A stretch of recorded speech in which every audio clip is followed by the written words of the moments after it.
are going to talk about parathyroid hormones. What are parathyroid hormones? In our body, calcium and phosphate plasma levels are being balanced or regulated by three major hormones. One of which is the parathyroid hormone, which is being secreted by the parathyroid gland present in the neck, just behind the thyroid glands, and they are embedded posterior to the thyroid gland. Vitamin D is being formed in the skin when it is exposed to the sun, and the other source of vitamin D is food, and which is absorbed through GIT. The third hormone is the calcitonin hormone, which is being secreted by the parafollicular cell, which is also known as C cells, present in the thyroid gland. Parafollicular cells are just present besides the follicular cells of the thyroid gland.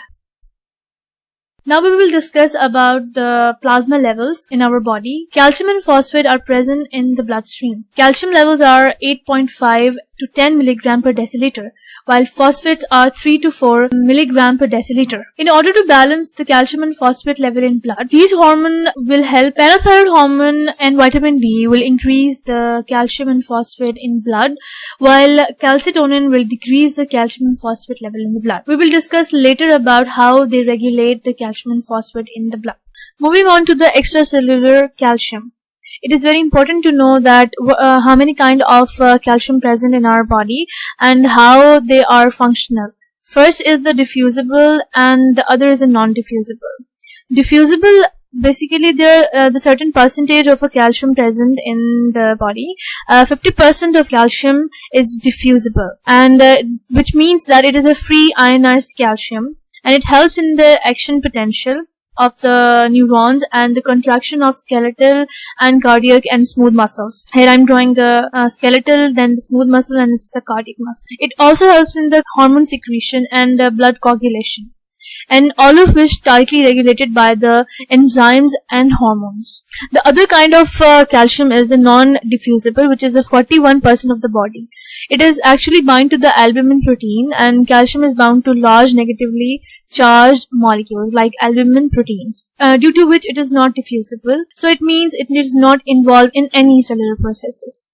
Another type of the calcium present in the body is the complex calcium, which is basically the 9% of total calcium, and is linked to the slightly negative molecules like calcium either binds to the oxalate ions or the phosphate ion, and it becomes non-functional for the cellular processes. Then comes the calcium exchange. What is that calcium exchange? It is the proportion of how much calcium we intake and how much calcium we exchange to the cell, to the bones, and to the kidney for the excretion. So you should know that in extracellular fluid, there's a 1300 mg of calcium, and through GIT, we basically 1000 mg per day ingest, and out of which 900 is being excreted out in the feces. So total 100 mg of the calcium per day is being transferred to the ECF. From ECF, it is also being transported to the bones, and bones contain basically the maximum amount of the calcium.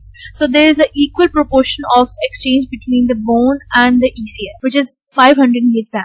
Then in the kidneys, more than 9,000 is being transferred to the kidney, and only 100 mg is passed out to the urine. Calcium and phosphate are regulated together by parathyroid hormones. You should know that. So it was all about the calcium exchange and extracellular calcium. Now we will move toward the parathyroid gland and its hormone called parathyroid hormone. Parathyroid gland are present posterior to the thyroid gland, and parathyroid hormone comes from the parathyroid gland. As I've told that it is located at the posterior surface of the thyroid gland. As you can see here, just posterior to the thyroid gland, there's a pair of gland called parathyroid gland present in two pairs. Now zooming on to the parathyroid gland, we'll show that how they are synthesized. From nucleus to the rough endoplasmic reticulum, pre-pro-parathyroid hormone is being synthesized, and it is being cleaved by the enzyme called peptidase pro-parathyroid hormone. And from pro-parathyroid hormone, it will be converted into the parathyroid hormone by the enzyme called trypsin-like protein. Then parathyroid hormone is being transported to the Golgi apparatus. From Golgi apparatus, it is being packaged to the parathyroid hormone vesicles, which will release when there will be any stimulus from the external. Until now, you know the synthesis of parathyroid hormone. Parathyroid hormone is basically composed of 84 amino acids. Pro-parathyroid hormone is composed of 90 amino acids, and pre-parathyroid hormone is composed of 115 amino acids. Now let's talk about the function of parathyroid hormone. The rate of parathyroid hormone formation is strongly regulated by the ECF calcium ion concentration. If there is a slightly decrease in calcium level, it is directly proportional to highly increased formation of parathyroid hormone in parathyroid gland. Parathyroid hormone basically regulates the calcium and phosphate levels by three main ways. Number one is the parathyroid mobilizes calcium and phosphate from the bone.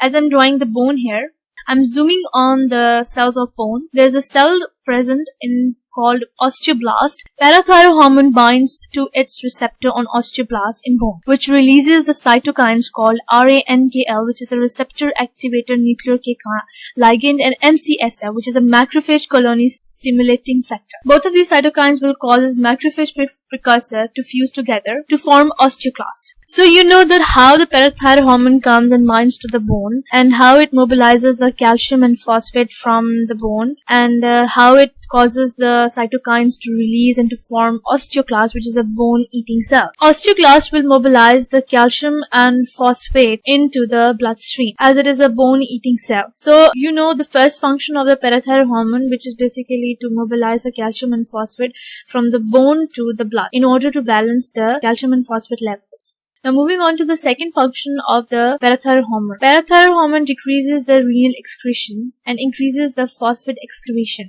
Note that parathyroid hormone mobilizes calcium along with phosphate from the bone. But in kidney, parathyroid hormone causes the decrease in calcium excretion but increase in phosphate excretion.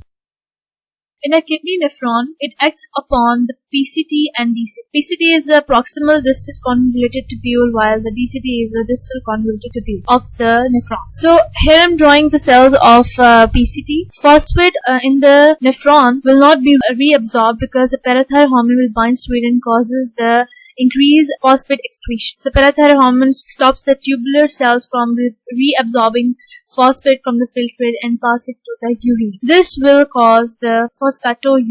On the other hand, in the DCT, parathyroid hormone will similarly bind onto the receptor, causes the calcium reabsorption, causes the increase in the calcium reabsorption. So tubular cells starts making more sodium calcium channels to increase the calcium reabsorption from the urine. This will cause increased calcium blood levels.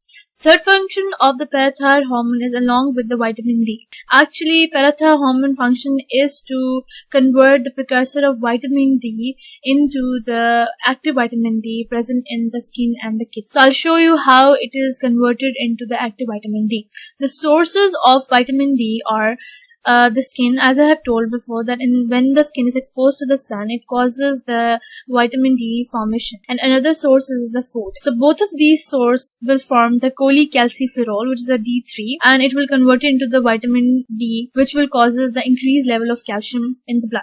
Cholecalciferol will be transported to the liver, from where it will be converted into the calcidiol, which is 25-hydroxy cholecalciferol, by the enzyme called 25-hydroxylase. Then it is being transported to the kidney, and into the PCT it is converted into the calcitriol, which is the active vitamin D, by the enzyme called alpha-1 hydroxylase. Alpha-1 hydroxylase is being activated by the parathyroid hormone, which are being secreted by the parathyroid gland. Calcitriol, which is the active vitamin D, then causes the absorption of calcium, increases the absorption of calcium from the enterocytes, and also increases the absorption of phosphate as well. So overall, it will causes the increase of calcium blood level. So overall, it promotes the intestinal absorption of calcium and phosphate. Also, it decreases the renal calcium and phosphate excretion and helps in bone resorption and deposition both. So in the absence of vitamin D, the effect of parathyroid hormone resorption is greatly reduced. So they act simultaneously.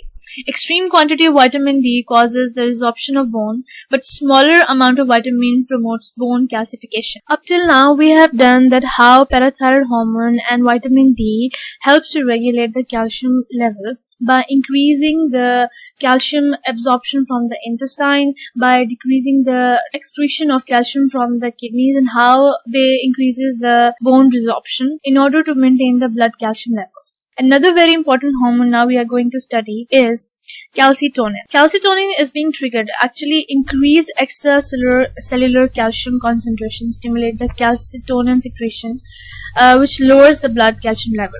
So, calcitonin acts opposite to the parathyroid and vitamin D. Calcitonin is a polypeptide with 32 amino acids secreted from the thyroid gland. Basically, in the thyroid gland, the major cells are the follicular cells, which we have discussed in our previous lecture. Besides them, there is a parafollicular cells, which is also known as C cells, which secretes the calcitonin. Now we are zooming the parafollicular cells. We'll see that how they are synthesized. In a rough endoplasmic reticulum, the pre-procalcitonin is converted into the procalcitonin by the enzyme called proteolytic enzyme. And from procalcitonin, it will be converted into the calcitonin, which is a 32 amino acid protein. If there is an increased calcium level, calcium will bind to the receptor on the C cell, and C cell releases the calcitonin in order to lower the calcium level in the blood. What are the actions of calcitonin? The major action is upon the bones. We'll focus on the bone. In a bone, there is a cell called osteoclast. Calcitonin binds to its receptor and causes the G protein to convert the ATP into a cyclic AMP, which will further causes the decreased resorption and decreased blood calcium level. So calcitonin decreases the osteoclastic activity by binding on the receptor on osteoclast. Another function is a minor action on kidney tubules. In a kidney nephron, calcitonin mainly acts upon the DCT, the distal convoluted tubule. In DCT cells, calcitonin will bind to the receptor and closes the sodium-calcium channels and decreases the calcium and phosphate reabsorption. This will call calciuria and phosphaturia. So calcitonin basically causes the increased extracellular calcium to decrease and to lower the blood calcium levels. So this is how the calcium and phosphate regulation occurs in our body by the enzyme called parathyroid, vitamin B and calcitonin. Hope you have learned it. Please don't forget to subscribe my channel and also follow me on Instagram. Thank you.